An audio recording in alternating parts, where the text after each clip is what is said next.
Hello, Flat Earth researchers, debaters and debunkers. I'm in the UK now, so we don't have much in the way of sunny weather, but what we do have is this excellent view of clouds that are a consistent height above the surface of the flat Earth. Of course this is flat, looking across this water, but it is a great illustration or example of how perspective is passed off as an imaginary curve. We've heard some globe Earth proponents saying that the clouds going down to the horizon there is interpreted by them as being the curvature of the Earth, and the clouds curving around a curved spherical Earth. But of course we know just from everyday observations and considering how our eyes work that the reason that the clouds appear to reach the horizon in the distance there is because of perspective. The way that parallel lines, which we have here, a parallel surface and a parallel ceiling or sky or clouds in the sky, those will do exactly the same as we see happening when we look down a long corridor. We see the ceiling and the floor appear to converge in the distance. And it is, of course, because of angular size, and really what our vision is doing is creating this cone, really, that is wherever we are focusing on. Of course, in a camera view like this, we have a view that you can scan across with your eyes on your screen. So it's slightly different, but we basically see the same thing. We see these clouds going across into the distance, maintaining a consistent height above a level body of water, and then meeting the horizon, or appearing to. Of course they never do. It's just that the farther away we see, the more condensed everything becomes, and it just becomes an indiscriminate line, or we see a very clear line on the surface where the light reaching our eyes, or the angle at which the light reaches our eyes from that distance, is so shallow that we really can't make out any more detail. So then we get a horizon that just becomes a blurry line, because that's where everything appears to converge. So it really is as simple as that. The surface, I'm holding the camera quite level, the surface appears to ramp up to eye level, and of course the clouds appear to come down. And if we tried to illustrate this view with a side-on view, then of course what we would see is a flat surface, a horizontal line representing the flat surface, and a horizontal line representing the clouds. And of course above that you often have the sun, and when we see the sun going off into the distance, it does exactly the same thing as the clouds do. So wherever we see those clouds merging with the horizon, which could be something in the region of about 100 miles, let's say. I mean, even across this channel is just a few miles, 5 or 6 miles at the most, I think. So of course we see these quite low clouds already appearing to converge with the land in the distance, and they go a little bit beyond that and we can't see them anymore. Not because the Earth is dropping away, there's no curvature beyond those hills, and of course from here they look quite small. An excellent example again of angular size getting smaller and smaller over distance. However, these things are all relative, aren't they?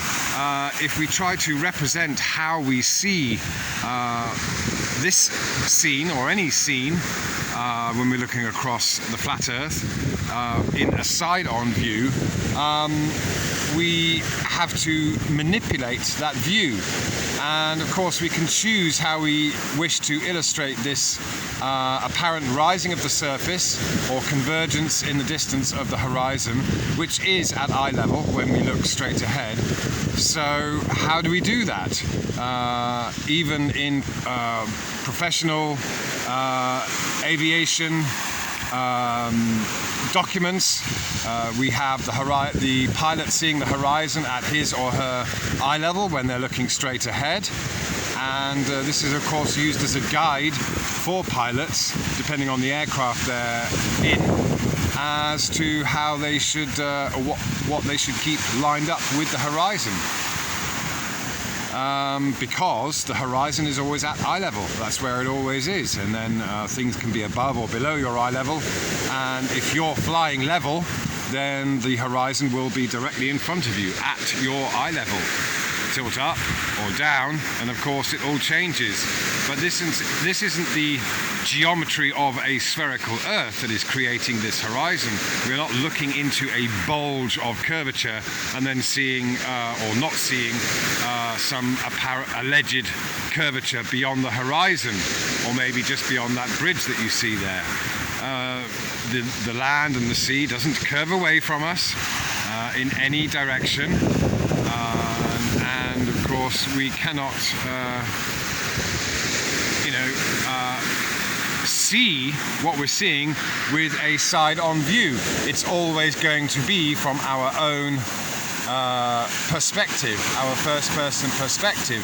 So of course we are taught, we are clever to perceive ourselves being on a globe Earth, something we can never actually see ourselves. We can never see any horizontal curvature. We can only have faith that there is curvature beyond the point, the convergence point from which we can see. That's all perception. And then of course we then jump to this side-on view, or a view of the Earth from space, another concept that we have to imagine in order to perceive ourselves as living on a globe. There is nothing around us in our physical environment or observable reality on this Earth that would indicate that we are living on a globe. So of course, yes, it's assumed that we are quite smart and clever if we are able to apparently think in 3D and perceive ourselves from a point of view that we've never ever seen, from an external reference frame. Yeah, again, it's kind of a sign of intelligence to be able to perceive a reference frame outside of our own. That would appear to be something that is good to do, commendable, that we can detach from ourselves and it all sounds very zen, doesn't it, to be able to perceive ourselves as being outside of our own body and then make assumptions. That's the thing though, isn't it? We then jump into this external reference frame and make assumptions about what the reference frame is, or how we would see the Earth if we were able to see ourselves on the Earth, apparently sticking to the outside of a spinning ball, which of course we know cannot be demonstrated. Again, we are told to try to comprehend how large the Earth is if we attempt to deny curvature. And of course, again, we are assumed to be ignorant and stupid, to not be able to imagine just how big the Earth is. Well, I got a good idea of how it is. It was a 14-hour journey to here from Singapore. So it's a long way, traveling at about 500 miles an hour in a jet. I do understand the scale of the Earth, but at no point do you ever see any curvature. Yeah, and in fact we were the entire journey was at night. It was because we were basically just following a path in a westerly direction. So it's as if that we were constantly following the sun as it went round, or it caught up with us eventually when we got to London, and it was dawn when we arrived in London. So, but of course you could also assume that the only way, or maybe the only way we can or have been taught to imagine night and day is because the Earth is a spinning globe. And that, of course, is only because it was assumed that we are going around the sun. The heliocentric model was created a few hundred years ago, and if and when you are to decide on a generic model to represent basically the passage of time, sunrises, sunsets, annual cycles and what have you, that's the model. The model that we live on is one of lunar and solar and what would you call it? Well, cosmic cycles, I suppose. That's essentially the model, and it's a big clock in the sky that we see going around and around. We don't know how it works, but no one's got any answers anyway as far as what the sun and the moon are, and what this place even is. Where does all this water come from? These are simple questions that we would love to know the answers to, and should effectively have the answers to if we are to claim that we know what this place is. But we don't even know where all this water comes from. And every day the tide goes up and down, up and down. The water comes from somewhere.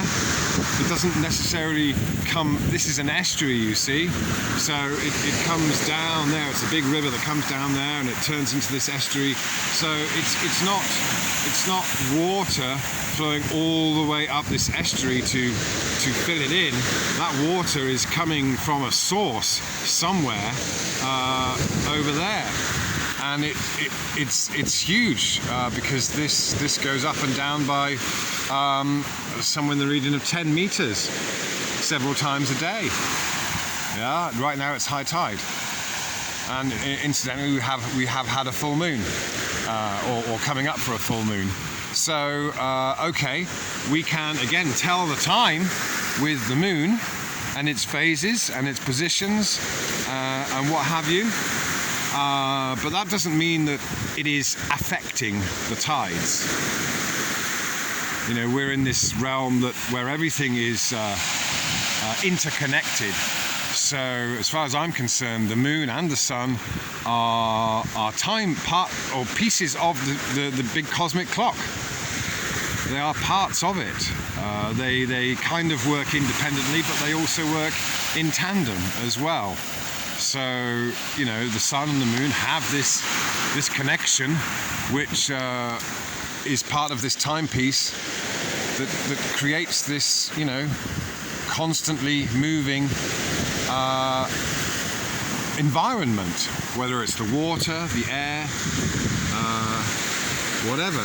Everything has to be moving. Things can't become stagnant, because then that means death. You know, so in order for this entire Earth to thrive and survive as basically a living organism, then of course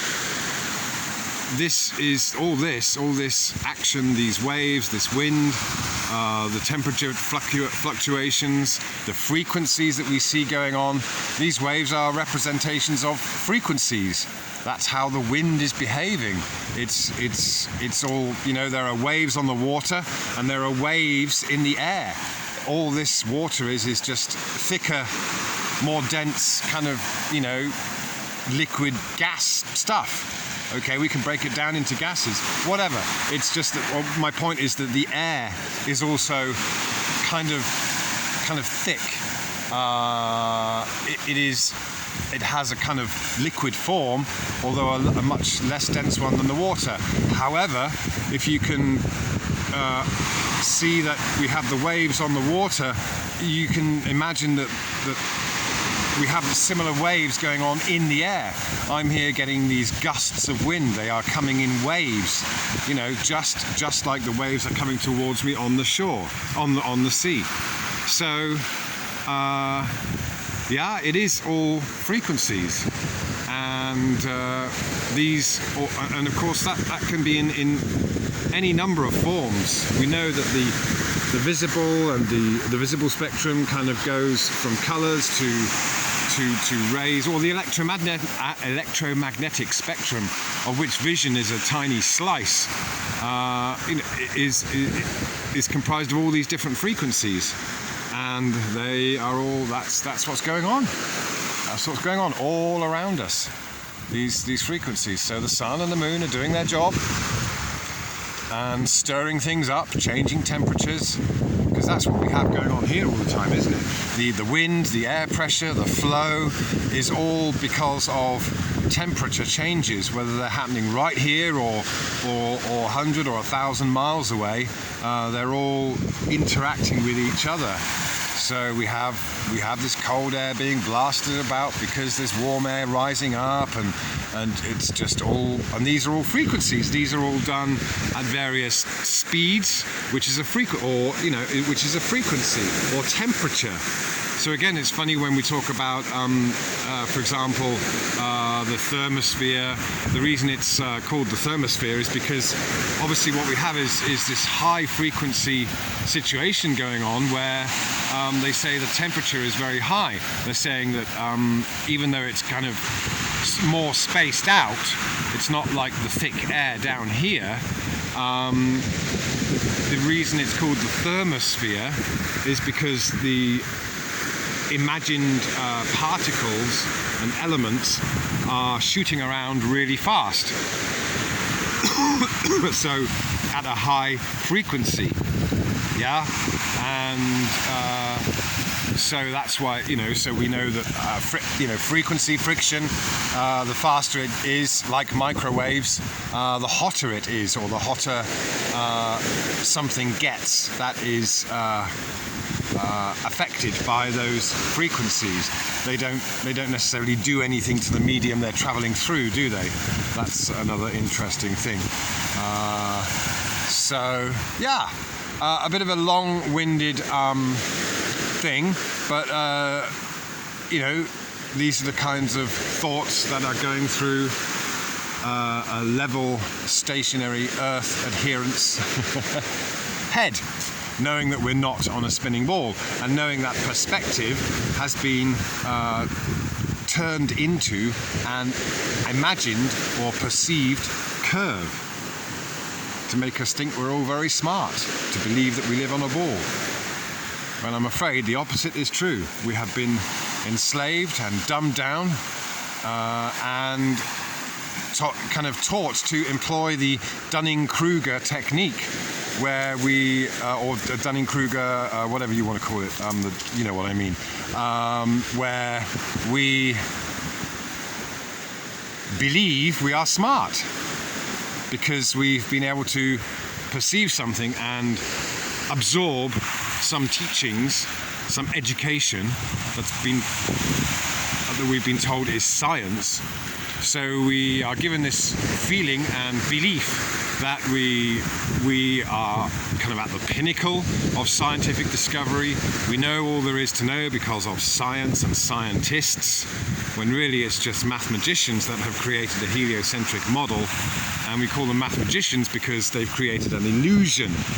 While the heliocentric model is fine to illustrate the passage of time, which again is the model. The model is the way time passes on this earth, and we can create that model. The model is just the timekeeping.